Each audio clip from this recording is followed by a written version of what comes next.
the river is going from the village to the river. What do you think we could do? Any ideas? Yes? A pipeline, that's great. A bit like a hose pipe. So when you're in the garden and you put back to water in the garden, turn the hose on here, water goes along the hose, and it comes out here. So if you have a pipeline, not just a thin hose, but a big pipeline, then you can actually transfer the water from one side to the other, to the garden. So if you take that in a situation in a village, so that the water can come from the river to the village, so instead of you with the river comes to you. It costs a lot of money. Obviously, it takes a lot of digging and you need special equipment, but you can do it. That's one thing. Second one, in some of these countries that we're dealing with, now and again it does rain. When it rains very heavily. The water falls everywhere, water lies on the ground, sometimes it floods, and it all sinks in, and it's wasted. It could be used. So if you have around the roof of each house, what have we got in this country around the roof of the house?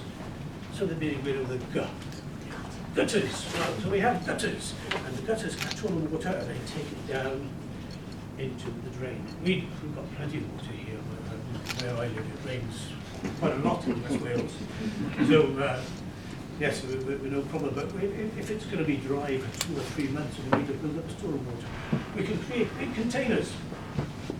So when it rains, the water comes along through the gutters, down a pipe and into the containers. So instead of being wasted, it's actually stored. And we call these things jars. Not like a jar of pickle or a jar of jam, but a big jar made of concrete. Water harvesting jar. That's the proper term that we use. So when it's dry and when your water supply is running low, you've actually got a huge supply of water next to your house which you can use. And you can filter it to make sure it's clean and then use it for drinking, for cleaning, brushing your teeth, and doing all the other things you need to do. Right, so that's the second solution. Third one is even better. Would you like to come up, please? Because in lots of countries, even in dry countries, there's water way down beneath the soil. You just need to access it. So I want you to imagine that we've got water, let's say 30, 40, 50 meters down, too far to dig. If you're digging with a spade, obviously the soil will keep falling in. So we have special equipment, sometimes mechanical, sometimes it's just equipment that's used with human hands. So we've got to get down and get to this water. So can you imagine that you're a drill? Right. Can you put your hands on your hips? Can you turn around? And as our drill is going around, can you all make a noise like a drill? Right, 1, 2, 3. Right, so okay, that'll do fine, thank you very much. Okay, you've actually gone down now, so can you, that's it, so you've gone down, we're saying down 20, 30, 40, 50, but your knees okay? Right, okay. So it's actually gone down a long way. And when you hit the water, and when you hit the water, it's going to spurt out. So, bear in mind we're at a low ceiling. When I say 1, 2, 3, can you all say whoosh? And can you just jump, but not too high because we have no ceiling, and throw your arms up. Okay, so imagine we drill down. So let's do the drilling again. If you stand up, and right, go around again. Make noise like a drill. Okay, right, and we're there. 1, 2, 3, whoosh! And the water goes rushing out. And you imagine people who've never seen water coming out of the ground. All they see is dirty water in the streams and rivers and ponds. And suddenly they're faced with clean water bursting out from the ground. Fantastic. Imagine the faces, imagine the joy that they would experience. And you'll see this actually on the video in just a minute. So that's what we could do. We put a filter on the top to make sure the water's clean. We put a pump on the top so people can access. And then instead of having to trek miles and miles, they can actually get water from this pump page. Thank you. I tell you what, because you were so good as a drill, I'll actually give you a special yellow WaterAid badge. Thank you very much indeed. Can you give him a clap? Okay. So, those are 3 ways. Laying a pipeline, using the water harvesting jar, and drilling down to a water source beneath the surface. Those are 3 ways. What about the toilets? Can anybody tell me how you can provide a toilet without actually laying a sewer? Laying a sewer is really expensive, and having a water purification plant is a horrendous, huge cost. So what could you do? think back to what I said about taking my son on Dartmoor. Where can you safely go to the toilet without leaving it on the ground? Any idea? You could dig a hole, but you could put something round it, maybe? Excellent, yeah. So you build a shed. You build a shed so you can go in and you've got privacy. Close the door. In the shed, you dig down, dig a hole. You put a toilet on the top. You very often have two, one side by side. So you use one for a period of months. Every time you do some waste in it, whether it's wee or poo, whichever it is, you put some either sawdust or ash on the top. It helps to reduce the smell and it helps the water break down. Right? So you use that one for a few months, and then when that's filling up, close that one off, use the other one. While you're using the second one, the first one, all the waste is biodegrading, breaking down, and eventually it will break down until it's compost, and you can use the compost on things growing in the garden. And that's why we call them composting toilets.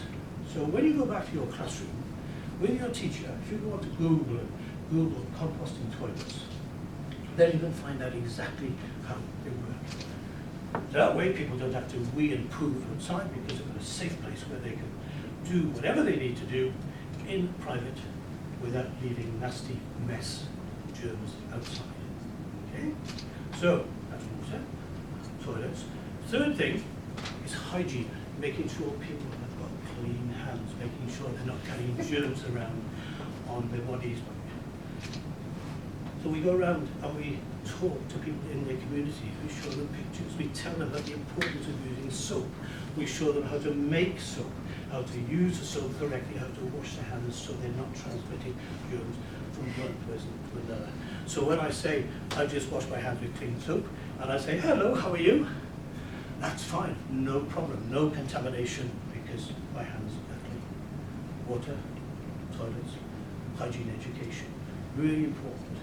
Now I'm going to do two things. First one is a poem, and I want you to join in. And you might think, well, we can't join in, we don't know the poem. However, this is written in such a way that you can join in easily, because the end of every second line rhymes with the end of the first line. So there's a word missing there in the second line. Now I want you to think what the word might be and shout it out. Okay? So a bit like, hickory dickory dock, the mouse ran up the... Oh. Yeah, that was a bit weak, wasn't it? Hickory dickory dock, the mouse ran up the... Oh, much better. That's great. I'm sure your teachers will be really proud of you. So, this is where to start off talking about cycling. And we're going to talk about rainwater harvesting. When the sun's shining, do you know what I like? I put on my shorts and go out on my bike. I pedal away, no worry or care, enjoying myself out in the fresh air. It makes me so thirsty. So what do you think? I stop by the roadside and have a good drink. It's really refreshing. You know what I mean? Because the taste of the water is so fresh and clean. They're really good, Mrs. Thomas. Your pupils are really very clever. Thank you. And as I drink, it comes to my mind, in far distant places, water is difficult to find. Water is dirty. And sometimes, perhaps, some faraway houses don't even have taps. People walk miles to find a good source. The source is a river or a stream or a pond. People walk miles to find a good source, then have to track back where they started, of course. And can you imagine just what people do if they need to poo but they don't have a loo? Right. Many of these countries are so very dry, people look wistfully up to the sky, hoping that water will fall from above. Then that would really be something they'd love. It might be possible now and again to rush up with buckets and catch all the rain. The buckets are small, they don't hold a lot. You really need something that's like a big pot. So here's an idea which is better by far. The wonderful rainwater harvesting jar. Families should have them. I think they ought to. Families should have them. I think they ought to.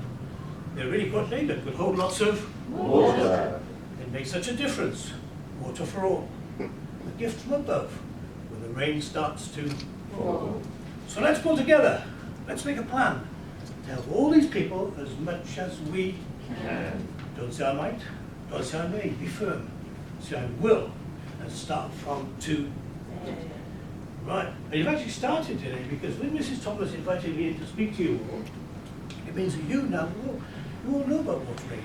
When you go home tonight, you'll all have a sticker saying WaterAid. So when your mums and dads ask you about what you did in school today, you say, well, we had this man in and he told us about people who don't have water, don't clean water, don't have toilets, and they need to be helped. They need to be shown how they can develop themselves by digging wells, by diverting water, by creating toilets. So that was really interesting. So now I want you to go and tell your friends, tell your parents, tell all the rest of your family about WaterAid. And I'm going to finish and let you see what effect, what a dramatic effect it can have in a village when water is provided. Okay, and yeah, my very capable assistant is now going to help me. And this is in Madagascar.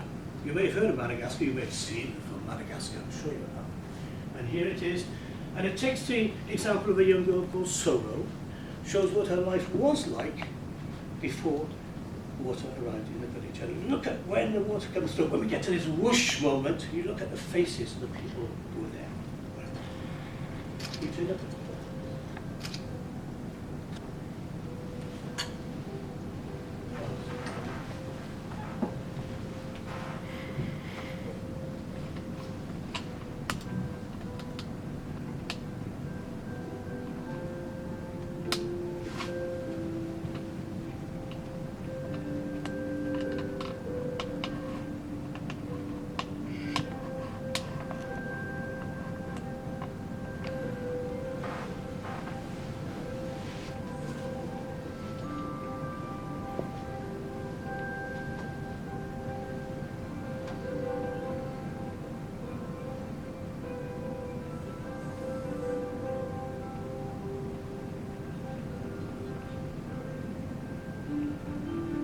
Whoosh moment is just about to come.